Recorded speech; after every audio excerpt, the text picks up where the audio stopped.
Steven Wilson just released a new album called The Overview, and this is a return to progressive rock territory after a few albums that were more electronic in nature. So I want to find out, is this album any good? So if you didn't know, Steven Wilson is one of the biggest names in modern progressive rock these days.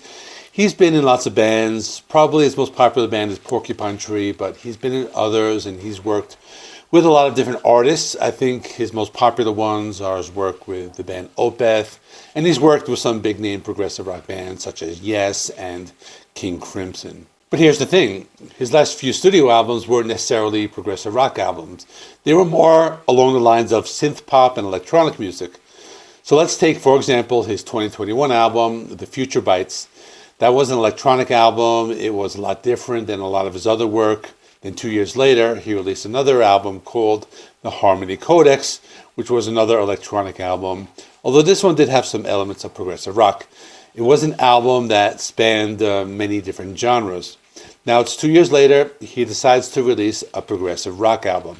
This one features two 20-minute tracks. It's also a concept album about something called the Overview Effect, which is about viewing Earth from space. So in other words, it's a very space-themed album. With that being said, I'm going to talk about two of songs, and each song's had different subsections. So I'll discuss them, as well as at the end I'll give you my final thoughts and score, and I'll let you know, is it any good? The first track is called Objects Outlive Us, and this is divided into subsections. I'll be explaining all of that as I go through. The song opens with a 2-minute section called No Monkey's Paw. It's a very ambient type of song with Steven Wilson singing with some electronic sounds in the background. I remember the first time I heard this, it kind of made me wonder what it's building up to. I thought the intro was kind of slow, but maybe I was expecting something a little more dynamic at first. The next section is 2.5 minutes long. It's called The Buddha of the Modern Age. Things start to pick up a little bit. It's more of a piano-based section. It reminds me a lot of Pink Floyd's Astronomy Domini. You could definitely hear that influence, especially in the way he sings the verses. Next section is called Meanwhile. It's kind of a meat and potatoes of the song because it's a 6.5 minute section. The one sounds more like easy listening jazz music, but there's also some futuristic Pink Floyd-ish types of sounds, and he adds that in the background. When he starts singing the verse, you can hear a little bit of more emotion put into the performance and a lot more harmonies used. There are a lot of futuristic sounds you can hear. It's mostly keyboards. You can hear a little bit of a guitar. And then there's a part of a section I liked a lot. It was just isolated bass guitar. It goes on for a few seconds and it builds up into this instrumental section, which made me think of the band King Crimson.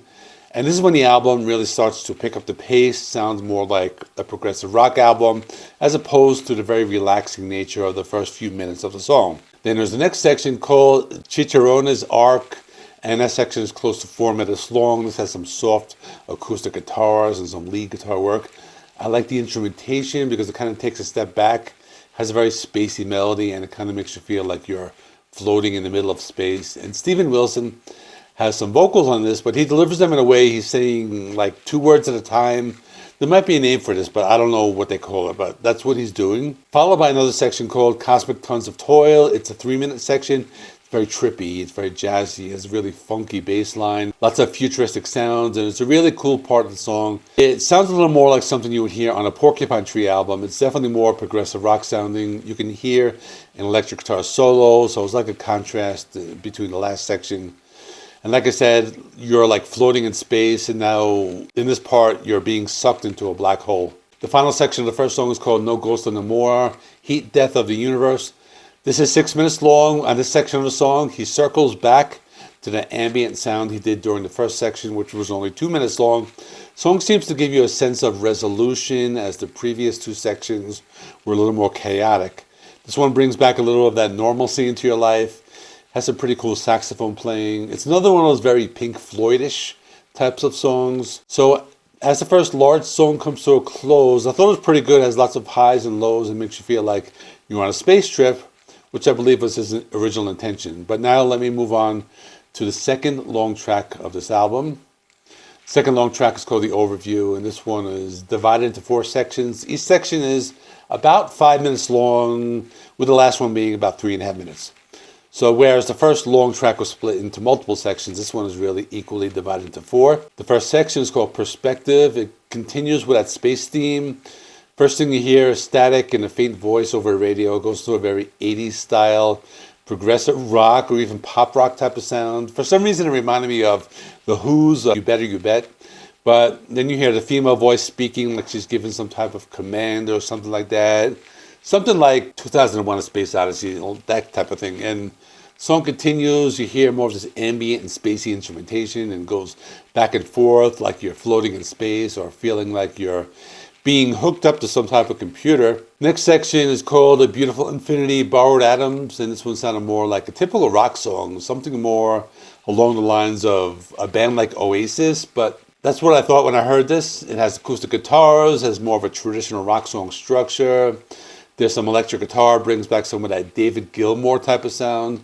I think it might be one of the highlights of the album, or in other words, my favorite subsection of the two long songs. There seems to be some type of story behind this part of the song. There's one section where it's more of a piano bass, but you hear helicopters in the distance. And this also sounds more like traditional progressive rock. You hear different keyboards and electric guitars, so it's more of a rock structure. The third section is called Infinity Measured in Moments, and this one takes a step back with more of those ambient sounds. A lot of futuristic sound effects added to the composition. This one has that female voice doing that spoken part again, and it makes you wonder because this female voice is something that's been in so many different science fiction movies. It's almost like a normal thing now. The song has a pretty cool section about halfway through where it goes into this upbeat and bouncy type of melody. I thought that was pretty cool. It goes into more of a jazzy type of keyboard solo. The last section is called Permanence, and this is a return to that ambient sound, and it appears this is where you start to hear that saxophone again. And I don't have much more to say about it. It's more of that ambient music, which is just a way to tie everything together, bringing the listener back to a state of peacefulness. So in conclusion, I'll be honest with you, at first the album didn't click with me, but upon subsequent listens, I started to get into it more.